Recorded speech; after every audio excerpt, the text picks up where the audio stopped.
په یاد ولرئ کله چې موسی خپل قوم ته ویلي و چې ای زما قومه د الله هغه نعمت در په زړه کړئ چې هغه تاسې ته در په برخه کړی و.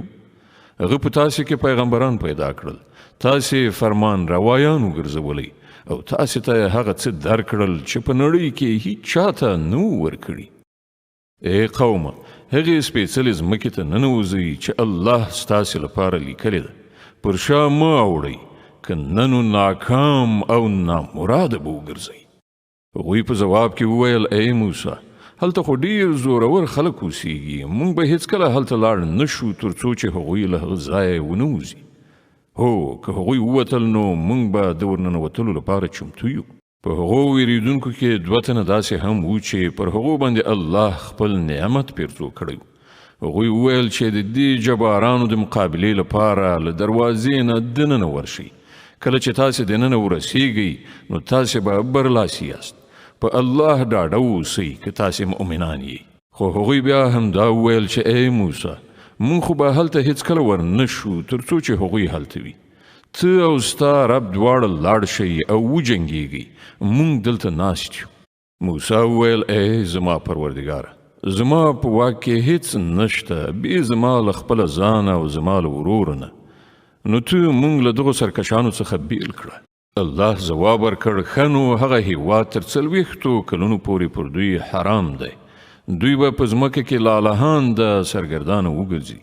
د دې سرکشانو په حالت اندېښمن کېږه مه.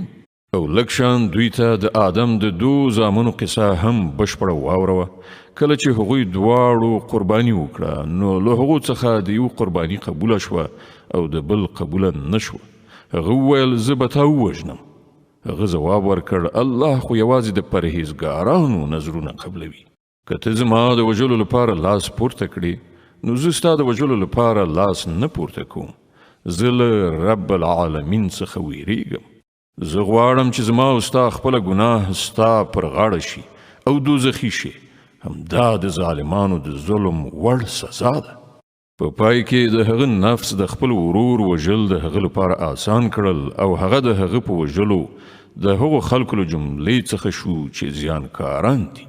بیا الله یو کارغی ولیږه چې د ځمکې په کیندلو یې لاس پورې کړ تر څو چې هغه ته وښیي چې د خپل ورور جثه څنګه پټه کړي. د دې کار په لیدلو هغه وویل افسوس پر ما د دې کارغه په څیر هم ونه شو کړای چې د خپل ورور د جثې د پټولو تدبیر مې کړی وای. له هغه وروسته یې په خپلو کړو ډیره پښیمانتیا وکړه. له همدې امله موږ پر بني اسرائیلو دا فرمان لیکلی و چې چا چې یو انسان د وینې له بدلې یا په ځمکه کې له فساد خورولو پرته په کوم بل علت وواژه داسې وګڼه لکه چې هغه ټول انسانان ووژل، او چا چې څوک له مرګه وژغوره داسې وګڼه لکه چې هغه ټولو انسانانو ته ژوند وروباښه. خو د هغو حال دا دی چې هغو ته زموږ پیغمبران پرلپسې له روښانه څرګندو لارښودنو سره راغلل. سره له دې هم د هغو زیاتره کسان په ځمکه کې زیاتی کوونکي دي.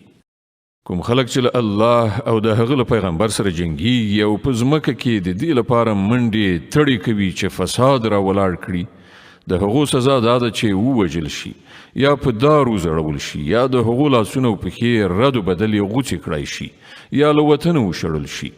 دا ذلت او سپکاوی خو د هغو لپاره په دنیا کې دی او په آخرت کې د هغو لپاره له دې نه لویه سزا ده.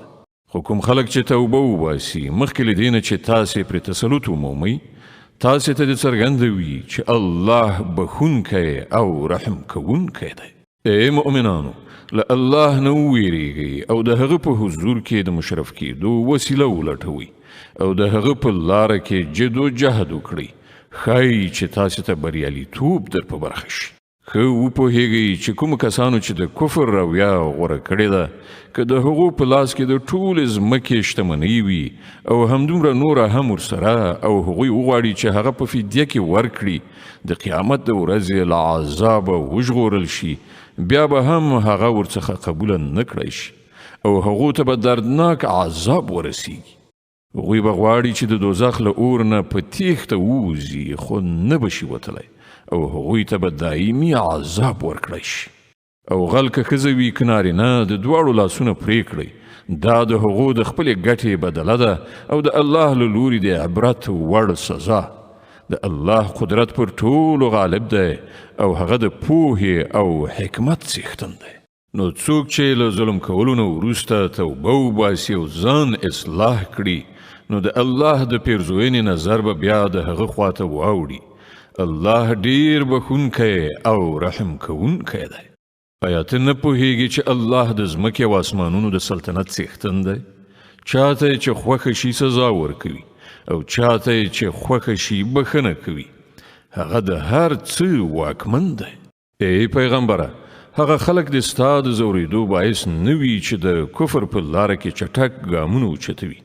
که هغوی له هغو کسانو څخه وي چې په خوله وایي موږ ایمان راوړی دی خو د زړه له کومې ایمان نه دی راوړی، یا له هغو کسانو څخه وي چې یهودیان شوي دي، چې د هغو حال دا دی چې د دروغو لپاره غوږ دي او د نورو خلکو لپاره چې تا ته هیڅ کله نه دي راغلي غوږ باسي ګرځي راګرځي، سره له دې چې د کتاب الله د الفاظو صحیح ځایونه ټاکلي دي، د هغو معناوې له یو ځای نه بل ځای ته اړوي رااړوي او خلکو ته وایي چې که تاسې ته دا حکم درکړ شي نو ویې منئ، که نه نو مې منئ.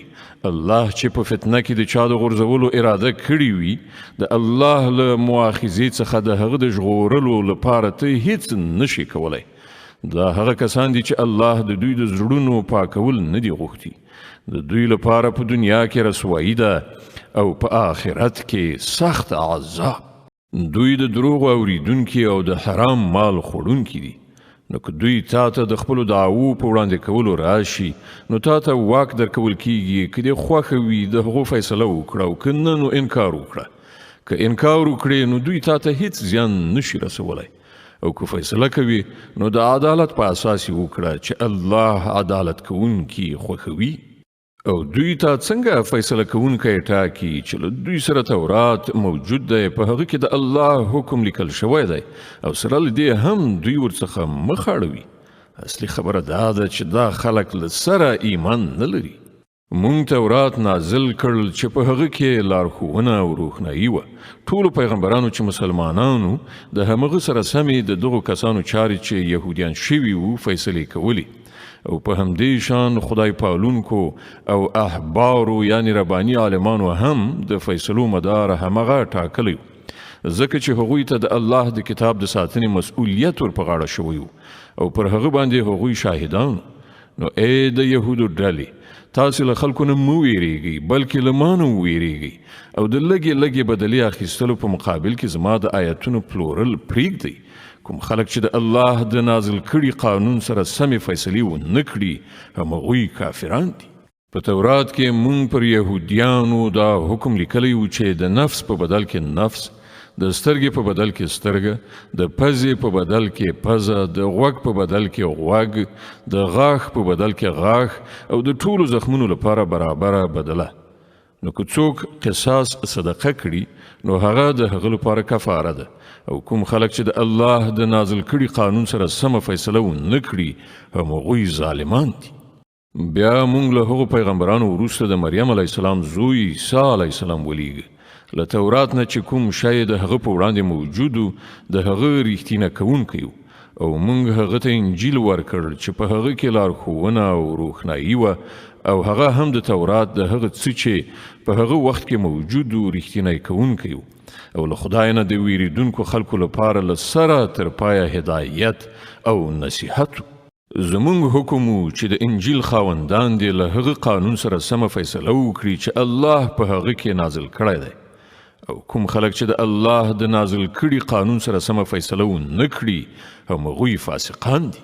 او ای محمده، مونږ تا ته دا کتاب درلیږلی چې په حق راغلی دی، او له کتاب څخه چې څه د ده په وړاندې موجود دي د هغو ریښتیني کوونکی او د هغو ساتونکی او محافظ دی. نو له دې کبله ته د خدای د نازل کړي قانون سره سمې د خلکو چارې فیصله کړه، او کوم حق چې تا ته راغلی دی له هغه نه په مخ اړولو سره د هغو د غوښتنو پیروي مه کوه. مونږ له تاسې نه د هر یو لپاره یو شریعت او یوه عملي تګلاره ټاکلې ده.